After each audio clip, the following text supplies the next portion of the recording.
रात के 11 बजे का समय था। एक बस तेज रफ्तार के साथ हाईवे से गुजर रही थी।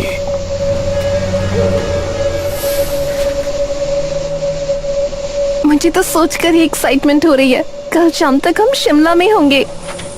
हाँ, तुम्हारे साथ रोमांटिक पल गुजारने को मिलेंगे। कसम से मजा ही आ जाएगा। इस समय इनकी बस एक घने जंगल से होकर गुजर रही थी। सभी बहुत खुश थे। अरे कंडक्टर साहब, मैं बहुत देर से बस रोकने के लिए कह रहा हूँ, लेकिन आप है कि रोकते ही नहीं। अरे भाई, अभी जंगल भरा रास्ता है, अभी से कहाँ से हम रोक सकते हैं। कोई ठीक जगह देखकर रोक देंगे। तभी अश्विनी और रणविजय को सड़क किनारे एक बूढ़ी खड़ी नजर आई। अरे देखो, वो बूढ़ी औरत कैसे जंगल में अकेली खड़ी है। बस उसके पास से गुजरी और वो बूढ़ी पीछे छूट गई। बेचारी बूढ़ी शायद लिफ्ट के लिए खड़ी होगी, लेकिन इस बस वाले ने बस ही नहीं रोकी। छोड़ो जान, हमें उससे क्या। कुछ देर बाद इन दोनों ने फिर से उसी बूढ़ी को देखा। अरे देखो, ये तो वही बूढ़ी लगती है। रणविजय ने भी उनकी तरफ देखा। एक पल को उसे भी आश्चर्य हुआ, लेकिन फिर वो बोला, वो बूढ़ी हमें 1 किलोमीटर पीछे नजर आई थी, वो आगे कैसे आ सकती है, वो भी हमसे पहले। अरे ये जरूर कोई और है। हाँ, शायद तुम ठीक कह रहे हो, मुझे ही कोई गलतफहमी हो रही है। तभी पीछे बैठे रणविजय ने ऋतिक से पानी मांगा।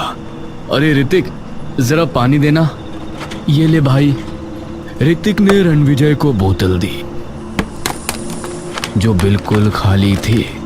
अरे ये क्या, तूने तो पूरी बोतल खाली कर दी। ये दोनों अभी बहस कर ही रहे थे कि अश्विनी को फिर से वही बूढ़ी नजर आई, और इस बार उसके चेहरे पर एक भयानक मुस्कान थी। ये कैसे हो सकता है? रणविजय, वो देखो। अरे यार, मुझे बहुत प्यास लगी है, अब मैं पानी कहाँ से लाऊं? और मुझे बहुत जोर का टॉयलेट लगा है।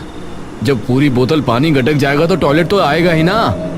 इतने में वो बूढ़ी फिर से पीछे निकल चुकी थी। कंडक्टर साहब, आप बस रोक दीजिए, अब मुझसे कंट्रोल नहीं हो रहा। ये सुनकर कंडक्टर समझ गया कि अब उसे बस रोकनी ही पड़ेगी। उसने ड्राइवर को बोलकर बस रुकवा दी। हम ज्यादा देर तक नहीं रोक सकते, जल्दी कीजिए।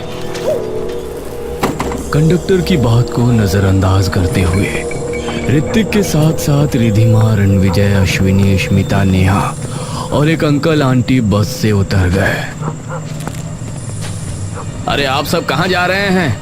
अरे कंडक्टर साहब, बैठे बैठे हमारी कमर अकड़ गई है, थोड़ी देर बाहर खड़े हो जाएंगे तो क्या आफत आ जाएगी। मैं जरा हल्का होकर आता हूँ। हो जाओ, और हल्के हल्के हो होकर ही तो ये हाल कर लिया तुमने अपना। ऋतिक जंगल के अंदर जाकर कोई ठीक जगह देख रहा था। इस तरफ रणविजय भी अपनी गर्लफ्रेंड अश्विनी के साथ हाथ थामे घूम रहा था। नेहा, वो देखो, अश्विनी के साथ रणविजय और मोहित के साथ रिधिमा, ये चारों कितने अच्छे लग रहे हैं ना। क्यों ना तुम भी मेरा हाथ थाम लो। मैंने सच में तुमसे ज्यादा बेशर्म इंसान नहीं देखा। कितनी बार तुमको मना कर चुकी हूँ, फिर भी चांस मारते ही रहते हो। ये कहकर नेहा ने आगे कदम बढ़ा दिए।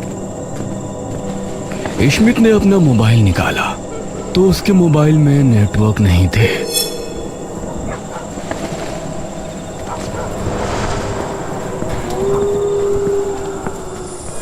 इस तरफ बस ड्राइवर और कंडक्टर भी परेशान हो रहे थे। बस रोकना भी हमारे लिए मुसीबत हो गई।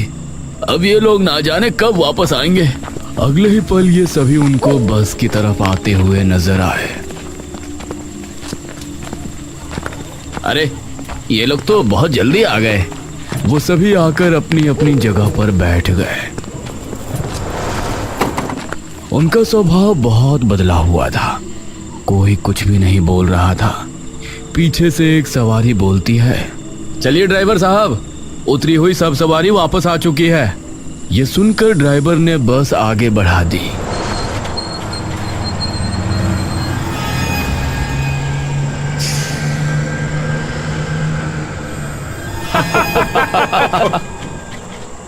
अरे क्या हुआ आपको? ऐसे क्यों हंस रहे हो? एक एक करके सभी हंसने लगे।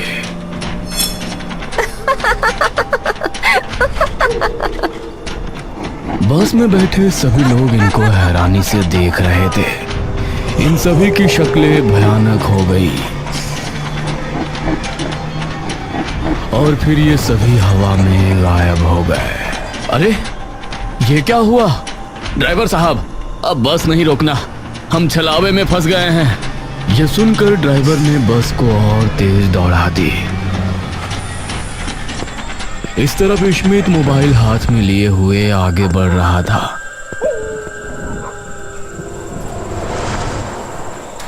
अरे यार, यहाँ तो एक भी नेटवर्क नहीं है। वो नेटवर्क की तलाश में थोड़ा जंगली इलाके में चला गया। तभी उसको सामने से आवाज आई। रुक जाओ, वरना ज्यादा आगे जाओगे तो रास्ता भूल जाओगे। उसने आवाज की तरफ देखा तो ये नेहा ही थी। अरे नेहा, तुम यहाँ? हाँ। नेहा उसको देखकर मुस्कुरा रही थी। क्या बात है, लगता है गाड़ी पटरी पर आने लगी है।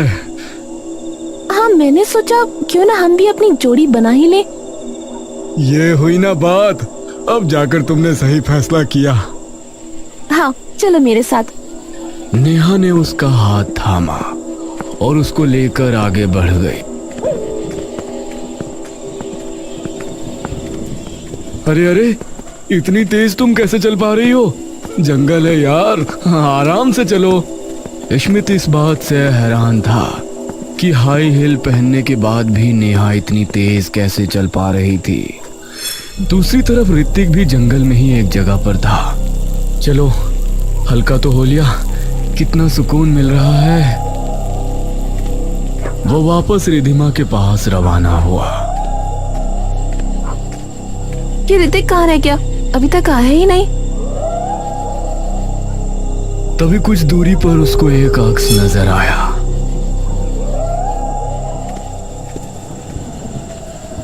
ऋतिक, ये तुम हो क्या?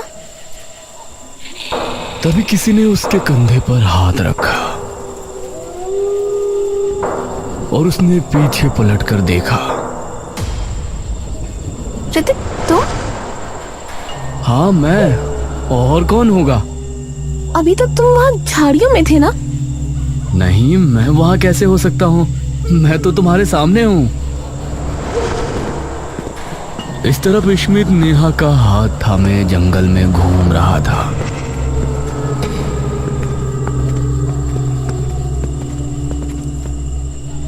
अरे नेहा, तुम मुझे कहाँ ले जा रही हो? मैंने अभी यहाँ एक तालाब देखा था।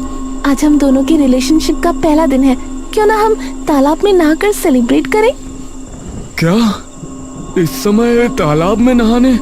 अरे भाई, हमारी बस खड़ी है सड़क पर, वो हमारे लिए परेशान हो रहे होंगे। नेहा इश्मित की बात पर ध्यान ना देते हुए उसे एक तालाब पर ले गई जो काफी साफ सुथरा नजर आ रहा था। आ जाओ इश्मित, चलो इस तालाब में नहाते हैं। ये कहते हुए नेहा तालाब के पानी में उतर गई।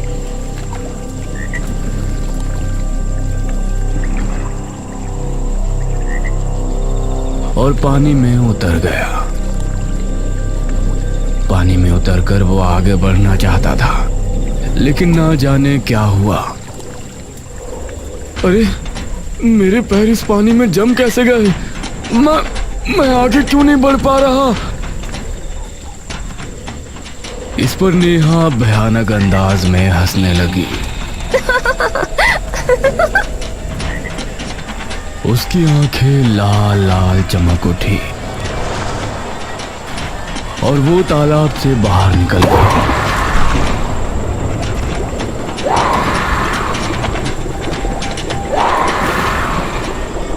तभी इश्मित को पता चला कि जिसको तालाब समझकर वो पानी में उतरा था, असल में वो दलदल थी और उसे धीरे धीरे अंदर खींच रही थी।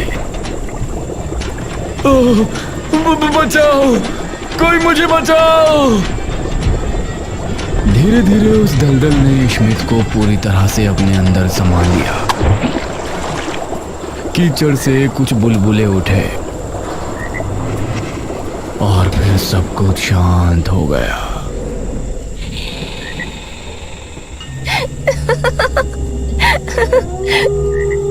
वो लड़की जो अब तक नेहा दिख रही थी, अचानक हवा में गायब हो गई। इन पांचों को पता भी नहीं था कि स्मिथ के साथ क्या हुआ है। ये सभी अब सड़क पर आए तो बस गायब देखकर हैरान रह गए। अरे हमारी बस कहाँ गई? वो बस वाला हमें लिए बगैर कैसे जा सकता है?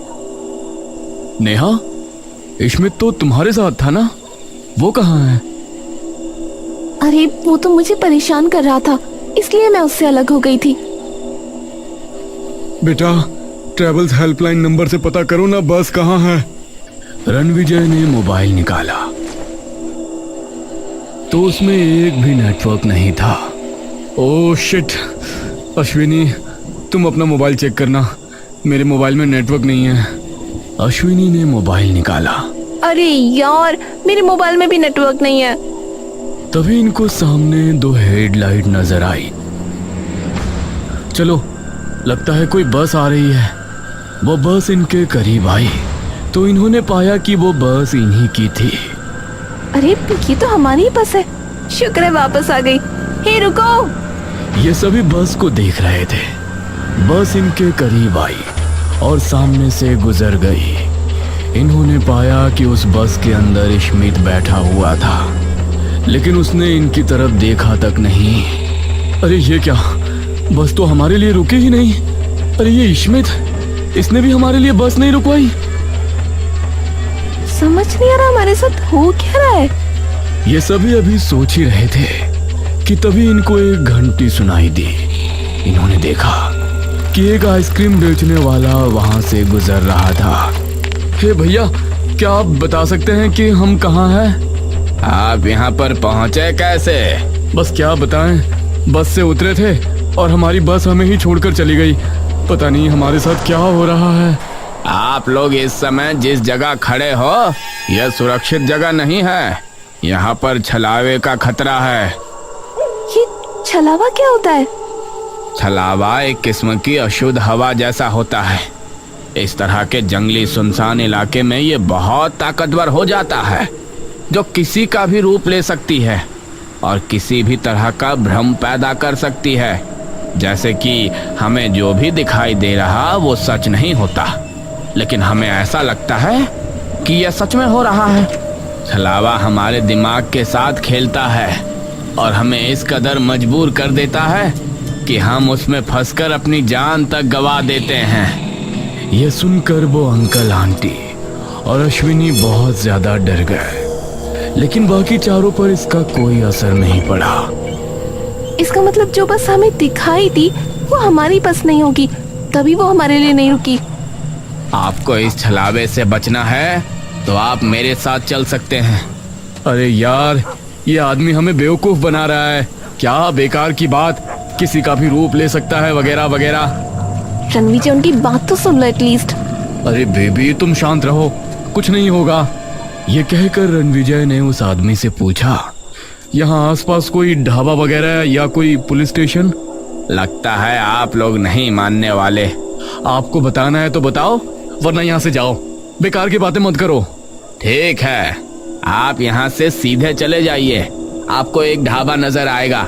लेकिन मैं अब भी कह रहा हूँ, आप इस तरह यहाँ मत भटकिए।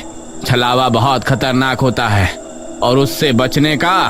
बस बस भैया, जितना हमें पूछना था हमने पूछ लिया, अब आप जा सकते हो। ये कहकर सभी आगे बढ़ गए।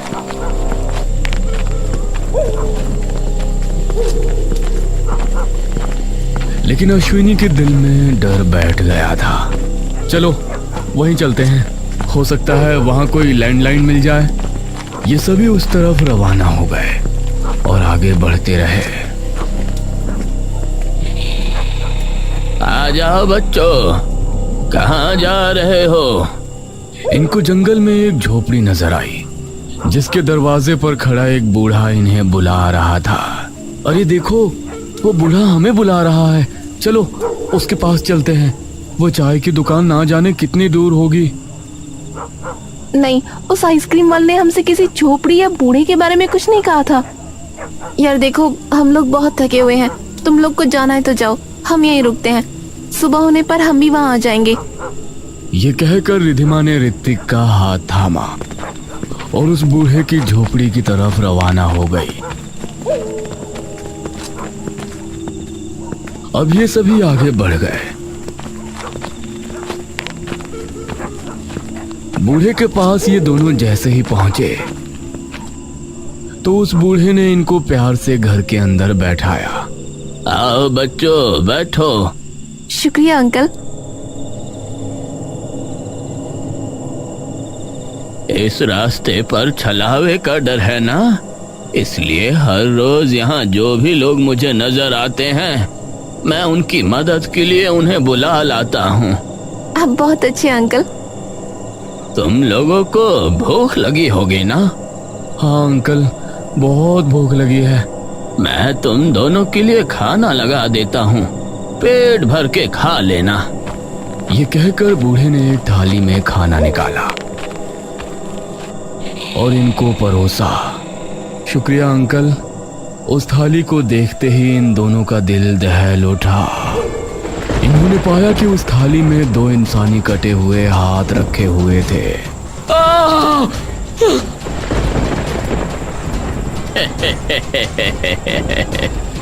वो बूढ़ा जोर जोर से हंसने लगा।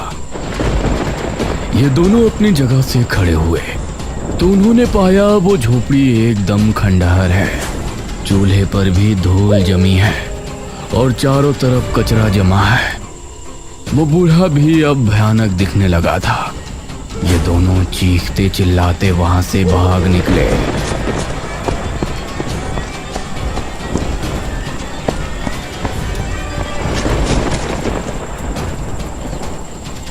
हे भगवान, हमें बचा ले। ये कुछ ही कदम चले होंगे कि तभी इनको एक चाय की दुकान नजर आई, जहां इनको रणविजय और बाकी सब लोग नजर आए।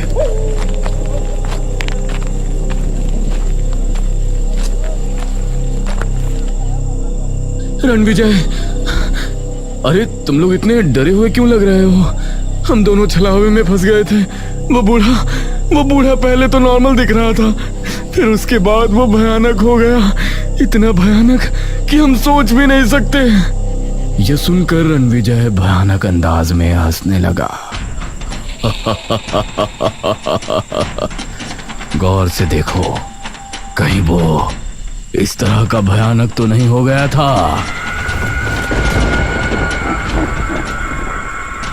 तभी वहां मौजूद सभी लोग उस बूढ़े की शक्ल में बदल गए और ये देख उनके रूह कांप उठे। वो सभी इनकी तरफ झपटे और इनको पूरी तरह से घेर लिया। इन दोनों की आखिरी चीख फिजा में गूंजी। उसके बाद वो सभी चील और कौवे बनकर फिजा में उड़ गए। इस तरफ ये सभी लोग एक ढाबे पर पहुंचे।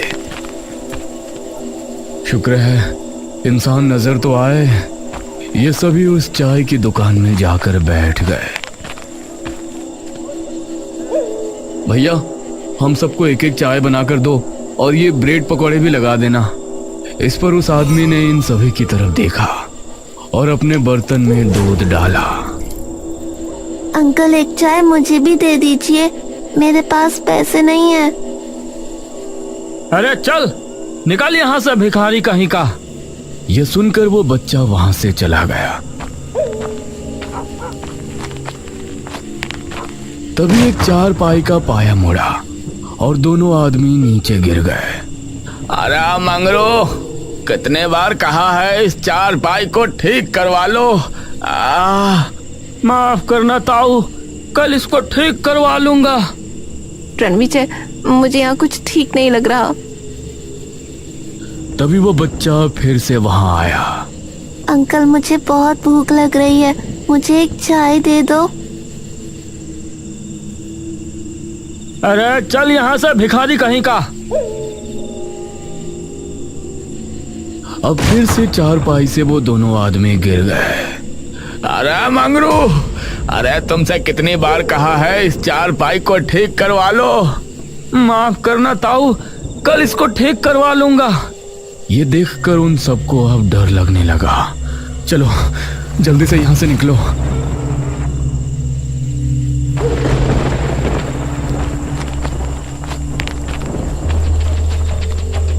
अरे क्या हुआ साहब, क्या आपको चाय नहीं पीनी?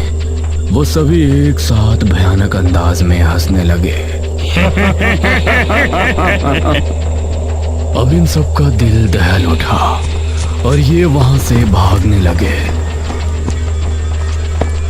अब हम लोगों को सीधा रास्ता पकड़ लेना चाहिए जहां वो आइसक्रीम वाला हमें मिला था।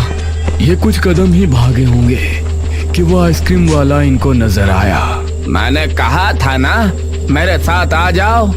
आपने सही कहा था, हमें माफ कर दीजिए। चलो अब तुम सब मेरे साथ चलो मेरे घर पर। यह कहकर वो आइसक्रीम वाला इनको लेकर वहां से जाने वाला था। तभी इनको एक आवाज आई, रुक जाओ।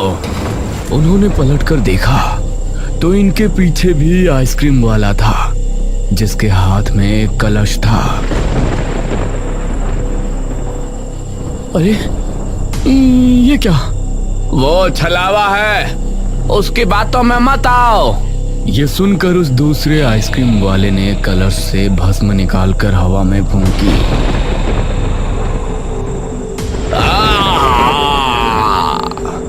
और वो पहला आइसक्रीम वाला गायब हो गया। ये क्या था? शुक्र है मैं यहाँ सही समय पर पहुँच गया, वरना आप लोगों की जान खतरे में थी। आपने हमें जिस ढाबे के बारे में बताया था वहाँ तो असल में कुछ था ही नहीं। जब मैं आप लोगों को समझा रहा था और आप नहीं माने तो मैं आपको छोड़कर अपने घर पहुँचा। वहाँ जाकर मैंने अपनी ठेली को घर पर छोड़ा और ढाबे पर पहुँचा, लेकिन वहाँ जाने पर मैंने पाया कि आप उस असली ढाबे पर पहुँचे ही नहीं। फिर मुझे आप लोगों की चिंता हुई और आपको ढूंढने निकल पड़ा। अब आप ही बताइए कि अब हम क्या करें, और आपके आते ही वो छलावा कैसे गायब हो गया? मैं आप लोगों को यही बता रहा था कि छलावा को चंदन की लकड़ी की भस्म से ही भगाया जा सकता है। मैं ये भस्म अपने साथ हमेशा रखता हूँ, इसलिए छलावा मुझे आज तक कोई नुकसान नहीं पहुँचा पाया।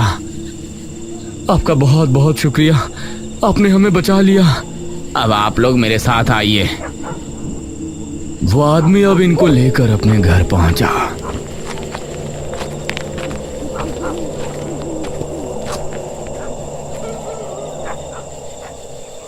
अब आप लोग शांति से सो सकते हैं। सुबह होने पर उसका डर खत्म हो जाएगा और फिर आपको जहां जाना हो जा सकते हैं।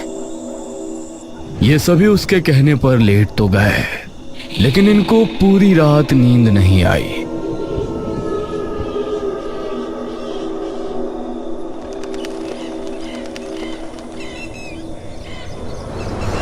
सुबह होने पर ये आइसक्रीम वाले से विदा लेकर वहां से निकले।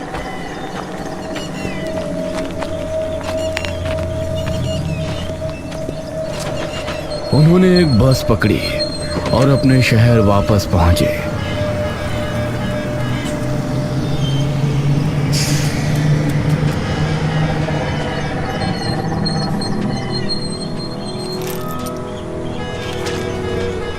ये सभी अपने आप को सुरक्षित पाकर खुश तो थे, लेकिन अपने 3 दोस्तों की मौत का गम भी इनको हो रहा था।